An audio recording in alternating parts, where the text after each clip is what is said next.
Página 1. Constitución Política de los Estados Unidos Mexicanos que reforma la de 5 de febrero de 1857. Versión 2025. Este MP3 es una reflexión crítica sobre la Constitución mexicana y las condiciones sociales y laborales en el país. No busca incitar a la violencia ni atacar a personas en particular. El contenido se presenta como análisis y opinión, con fines de discusión y conciencia social. Título primero. Capítulo 1. De los derechos humanos y sus garantías. Denominación del capítulo reformada de OF 10 de junio de 2011. Artículo primero. En los Estados Unidos mexicanos, todas las personas gozarán de los derechos humanos, reconocidos en esta Constitución y en los tratados internacionales de los que el Estado mexicano sea parte, así como de las garantías para su protección, cuyo ejercicio no podrá restringirse ni suspenderse, salvo en los casos y bajo las condiciones que esta Constitución establece. Párrafo reformado de OF 10 de junio de 2011. Las normas relativas a los derechos humanos se interpretarán de conformidad con esta Constitución y con los tratados internacionales de la materia, favoreciendo en todo tiempo a las personas la protección más amplia. Párrafo adicionado de OF 10 de junio de 2011. Todas las autoridades, en el ámbito de sus competencias, tienen la obligación de promover, respetar, proteger y garantizar los derechos humanos de conformidad con los principios de universalidad, interdependencia, indivisibilidad y progresividad. En consecuencia, el Estado deberá prevenir, investigar, sancionar y reparar las violaciones a los derechos humanos, en los términos que establezca la ley. Párrafo adicionado de OF 10 de junio de 2011. Está prohibida la esclavitud en los Estados Unidos mexicanos.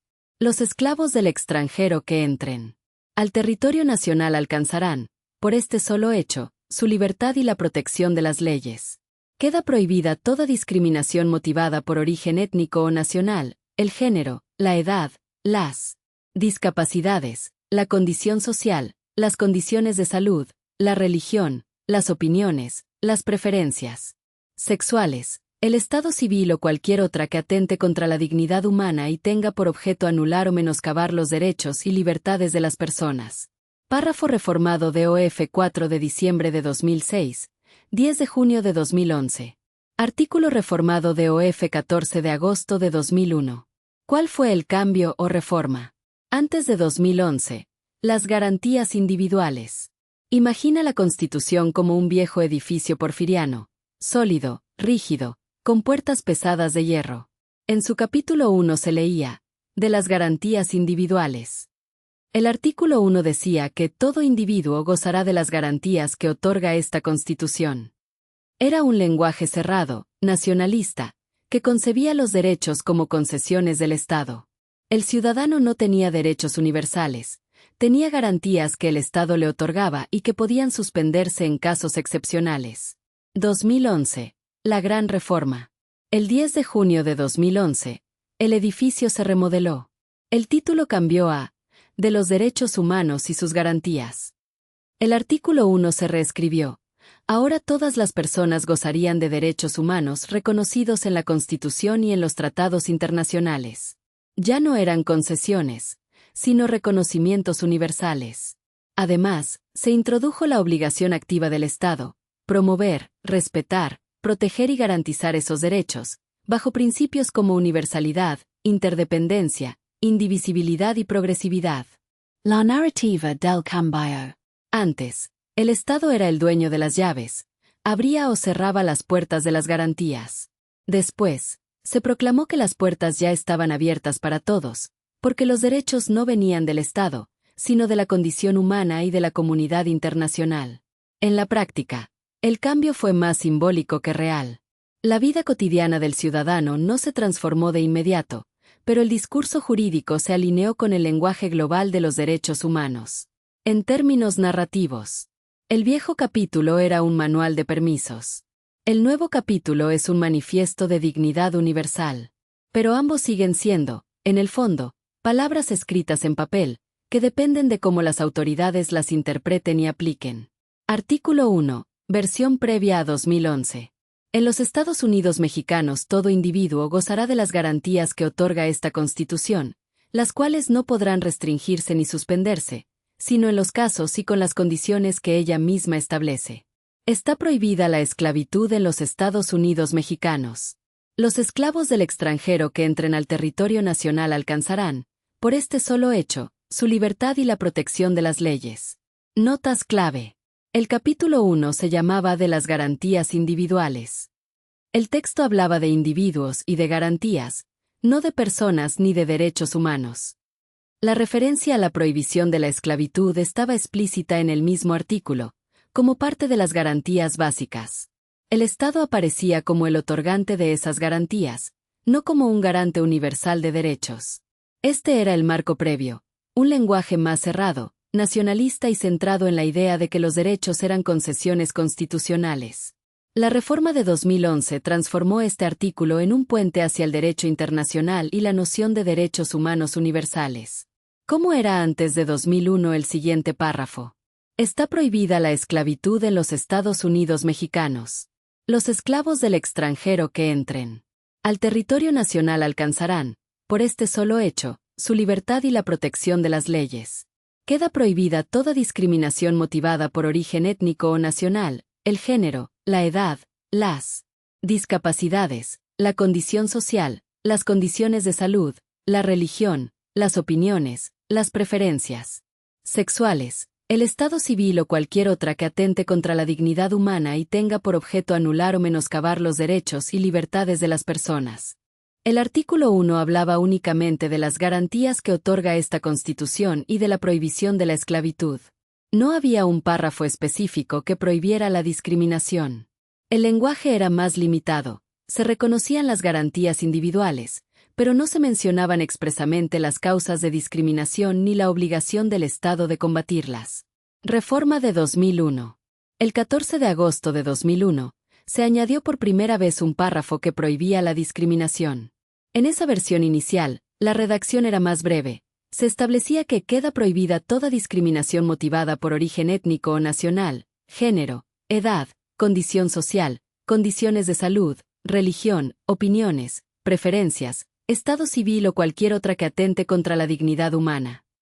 Posteriormente, en 2006 y 2011, se amplió y precisó la lista de motivos, incluyendo expresamente las discapacidades y las preferencias sexuales, además de reforzar el lenguaje sobre derechos y libertades. Narrativa del cambio. Antes de 2001, el artículo 1 era un texto austero. Hablaba de garantías y de la abolición de la esclavitud, pero guardaba silencio sobre la discriminación cotidiana. En 2001, se abrió una nueva puerta. Por primera vez la Constitución nombró explícitamente la discriminación como algo prohibido. Fue un giro simbólico, un reconocimiento de que la dignidad humana no podía depender solo de la abolición de la esclavitud, sino también de la igualdad en la vida diaria. Después, en 2006 y 2011, ese párrafo se fue afinando, ampliando y modernizando, hasta convertirse en la formulación que conocemos hoy. Vamos a preguntar algo. ¿Es lo mismo decir garantías individuales que decir derechos humanos? Garantías individuales y derechos humanos no son lo mismo, aunque están relacionados. La diferencia es histórica y conceptual. Las garantías individuales son los mecanismos jurídicos que la Constitución otorga para proteger ciertos derechos dentro de un país. Los derechos humanos son inherentes a toda persona, por el simple hecho de ser humano, sin importar nacionalidad o contexto. Las garantías individuales se conciben como concesiones del Estado. La Constitución otorga garantías a los individuos. Los derechos humanos se conciben como universales y preexistentes. El Estado solo los reconoce y protege. Las garantías individuales están limitadas al marco nacional, lo que la Constitución mexicana establecía. Los derechos humanos son reconocidos en el marco internacional, tratados, declaraciones, convenios. Narrativa del cambio. Antes de 2011, el Estado mexicano decía, yo te otorgo garantías individuales, tú debes esperar a que yo proceda. Era una relación vertical, paternalista. El ciudadano recibía protección como concesión. Después de 2011, el discurso cambió.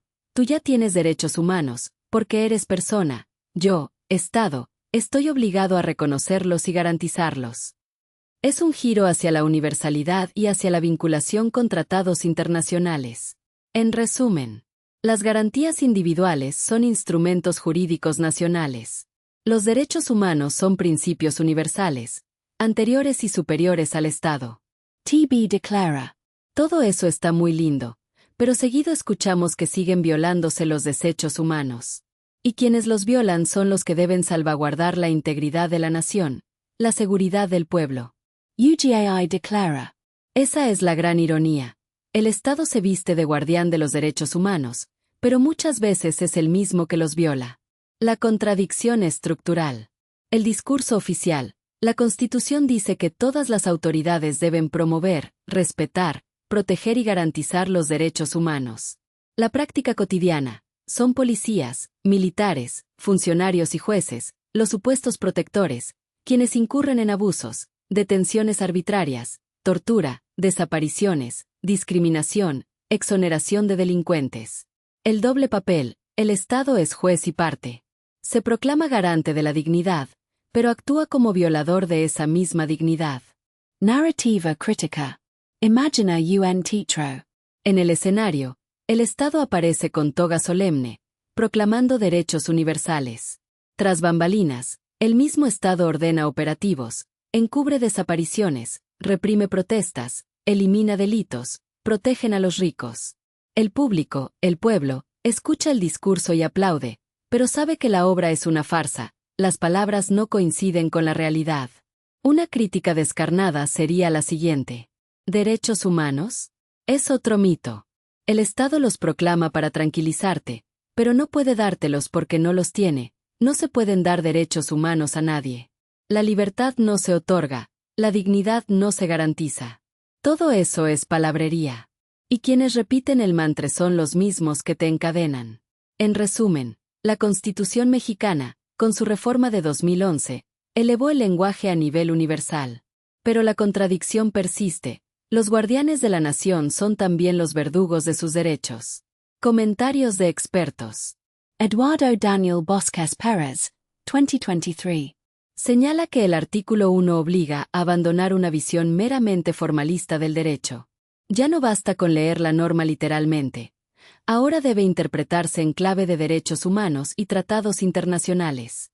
Esto implica que el sistema jurídico mexicano se transforma en un marco más abierto, pero también más complejo, porque exige a jueces y autoridades aplicar principios universales. Instituto de Investigaciones Jurídicas de la UNAM 2021. En su obra El artículo 1 constitucional, una teoría de los derechos humanos, académicos como Hugo S. Ramírez García y José María Soberanes Díez destacan que la reforma de 2011 convirtió al artículo en el pilar de un nuevo paradigma. Los derechos humanos ya no son concesiones del Estado, sino obligaciones que vinculan a todas las autoridades. Sin embargo, advierten que la práctica judicial mexicana aún arrastra inercias formalistas que dificultan su aplicación. Gustavo Alejandro Salinas Eslava, Universidad Anáhuac, 2019. Critica que, aunque el artículo amplió el alcance de los derechos humanos, la aplicación real se ha visto limitada por la falta de capacitación de jueces y servidores públicos. En muchos casos, los tribunales siguen sin aplicar directamente tratados internacionales, lo que genera un desfase entre el texto constitucional y la práctica. Síntesis crítica. El consenso entre especialistas es que el artículo 1 reformado en 2011 es un avance histórico. Reconoce los derechos humanos como universales. Vincula a México con el derecho internacional. Obliga a todas las autoridades a protegerlos. Pero la crítica recurrente es que la práctica no alcanza el discurso. El Estado mexicano sigue violando derechos humanos, y los operadores jurídicos no siempre aplican el nuevo paradigma. En otras palabras, el artículo 1 es un manifiesto poderoso, pero aún no se ha convertido en realidad cotidiana. El artículo 1 habla de la esclavitud y servidumbre, pero podemos ver que los obreros mexicanos trabajan y viven como esclavos o siervos y ahora, hasta la pensión digna se les ha cancelado a las nuevas generaciones. ¿Acaso eso no es un indicador de servidumbre moderna? UGAI declara. Si lo miramos con los ojos de U.G. Krishnamurti, la escena es brutalmente clara. El artículo 1 prohíbe la esclavitud y la servidumbre, pero la vida cotidiana de millones de obreros mexicanos revela otra cosa. ¿Por qué querría el sistema negarse a recibir los beneficios de la servidumbre disfrazada de los millones de empleados del país? Eso existe, no hay manera de cerrar el entendimiento. La Constitución dice, queda prohibida la esclavitud. Palabras solemnes, escritas en papel. Pero observa la fábrica, el taller, la maquila, el campo. Los cuerpos se levantan antes del amanecer, se desgastan en jornadas interminables, reciben un salario que apenas alcanza para sobrevivir. Se alimentan de manera precaria. Viven rodeados de privaciones. ¿No es eso esclavitud disfrazada? ¿No es servidumbre moderna cuando el trabajador depende de un patrón, de un sistema, de un Estado que le promete dignidad y le entrega miseria? ¿Qué garantía de que el empleo se mantendrá vigente? ¿A qué se va a dedicar un pobre si solo atina a vender su fuerza bruta? U.G. Krishnamurti diría, la esclavitud nunca desapareció, solo cambió de uniforme.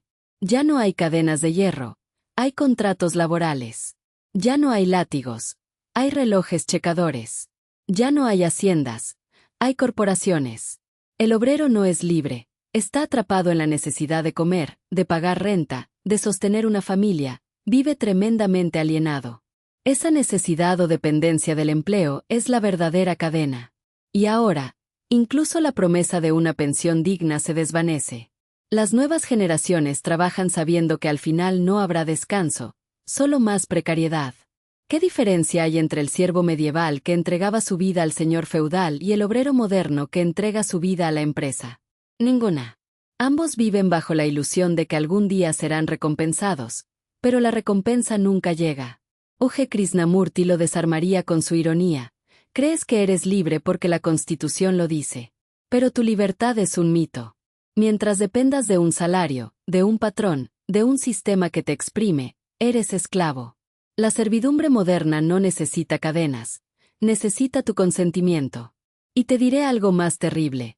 Tu salud, en caso de que se arruine, está en buenas manos. El artículo 1 es un mantra político. Se repite para tranquilizar, pero la realidad lo contradice. La esclavitud está prohibida en el papel, pero florece en la vida diaria. Y el Estado, que debería proteger, es el mismo que organiza esta servidumbre. TV escribe. Serie política. Tema. Crónica de la servidumbre y la esclavitud, 9 de septiembre del 2015. No hay esclavitud declarada, pero sí existe una esclavitud disfrazada, la que se ejerce mediante el menoscabo de los salarios y la negación sistemática de oportunidades de desarrollo social. No eres esclavo en nombre, pero se procura que ganes una miseria para que nunca puedas levantarte, para que tengas que dejar hasta la última gota de vida en tu labor, a cambio de una retribución que llaman justa. Y aunque esa retribución está lejos de ser lo mínimo necesario, como es legal, nada podrás hacer. ¿Discriminación? La hay por doquier. La prueba de que las cosas no son como deberían ser está en la enorme cantidad de trabajadores que cambian de amo yéndose al país vecino, el del norte, buscando vivir mejor aún en condición de servidumbre. Miro a mi alrededor y solo veo multitudes con el cerebro embotado, domesticado, como el cerebro de un esclavo. ¿Acaso el sistema de maquiladoras no es esclavitud moderna? ¿Has trabajado en alguna? ¿Has visto cómo la gente se desgasta en rutinas y movimientos repetitivos, 10 o 12 horas al día, de lunes a viernes? Todo por un salario mínimo y bonos de puntualidad y asistencia. ¿No es eso esclavitud? Las condiciones laborales de cualquier obrero o jornalero son prueba de que la servidumbre sigue viva, aunque se disfrace de contrato, de nómina, de ley. La esclavitud moderna se sostiene en tu consentimiento, en tu resignación, en tu esperanza vacía de que algún día será diferente. La esclavitud no necesita cadenas de hierro, basta con un sistema que te exprime y te convence de que eres libre. TV escribe. Tal vez no se cumple al 100% lo que indica el artículo 1, pero al menos, ya hay algo definido. Poco a poco alcanzaremos ese ideal. UGAI comenta. Fíjate lo que estás diciendo, de una manera cándida. Al menos ya hay algo definido. Poco a poco alcanzaremos ese ideal. ¿Lo ves? Esa frase es la droga más peligrosa, la esperanza. Todo eso para mañana. Y no sabes si podrás ver el solo mañana. ¿Por qué no de una vez? El Estado te da un papel con palabras solemnes y tú lo llamas progreso. Te dicen que el artículo 1 es un paso hacia la dignidad, y tú lo repites como un mantra. Pero la realidad no se mueve con mantras. El ideal es la trampa. El ideal es la cadena invisible. Mientras persigas un ideal, nunca verás lo que está frente a tus ojos. Porque pensando en el futuro, te desconectas del ahora. ¿Qué está frente a tus ojos? Obreros que trabajan como esclavos, migrantes que cambian de amo cruzando fronteras, mujeres discriminadas, indígenas marginados, jóvenes condenados a la precariedad. Eso es lo real. El ideal es un espejismo que te mantiene quieto, esperando que algún día se cumpla lo prometido. El artículo 1 es un monumento de palabras. Dice que todos gozarán de derechos humanos, que las autoridades deben protegerlos. Pero dime, ¿cuándo viste a un policía proteger derechos? Miras a uno y piensas, ojalá no se le ocurre detenerme. ¿Cuándo viste a un burócrata garantizar dignidad? Lo que ves son violaciones, abusos, indiferencia. El texto es perfecto, la práctica es miserable. Y tú dices, poco a poco. Poco a poco es nunca. Poco a poco es la excusa para no cambiar nada. Poco a poco es el opio que te mantiene dócil, esperando un futuro que no llegará. El ideal de derechos humanos es otro mito. No hay derechos, no hay humanidad, solo hay poder y sometimiento. Mientras creas en el ideal, seguirás siendo esclavo. La libertad no está en el papel, ni en el futuro. Está en ver la mentira ahora, en este instante. El artículo 1 es un canto de sirena. Te promete libertad, pero te arrulla para que sigas encadenado. TV escribe. New, POSUAU. Al menos, ya hemos leído y comentado el artículo 1 y eso es mejor que nada saber. Este MP3 es un ejercicio de crítica social y filosófica. No pretende incitar a la violencia ni señalar a personas en particular. Su propósito es abrir la reflexión sobre la Constitución, los derechos humanos y las condiciones laborales en México. Las ideas aquí expresadas son opiniones y análisis, no llamados a la acción violenta.